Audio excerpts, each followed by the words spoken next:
বাংলাদেশ একটি দেশের নাম।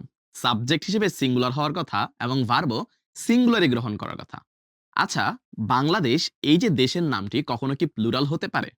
মাথায় রাখবে, যখনই যে কোনো দেশের নামকে বোঝাবে তখন সিঙ্গুলার হবে এবং ভার্বও সিঙ্গুলার গ্রহণ করবে।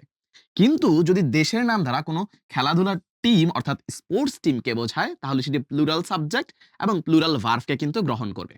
এই প্রশ্নটা খেয়াল করো। Bangladesh dash the semifinal match against India by 35 runs. যেহেতু সেমিফাইনাল ম্যাচের কথা বলেছে অর্থাৎ খেলাধুলার টিমকে নির্দেশ করেছে, সেই কারণে সাবজেক্ট হিসেবে এটি প্লুরাল এবং ভার্বও কিন্তু প্লুরাল অর্থাৎ হ্যাভ ওনকে গ্রহণ করবে। হ্যাজ ওন, উইন্স, ইজ ওনকে গ্রহণ করবে না কারণ সেগুলো সিঙ্গুলার ভার্ব। একইভাবে যদি অস্ট্রেলিয়ার কথা চিন্তা করি, অস্ট্রেলিয়া যদি একটি দেশকে বোঝায় তাহলে Australia has a large population. আর যদি এটি দ্বারা কোনো খেলাধুলার টিমকে বোঝায় তাহলে হবে Australia have won the match against India.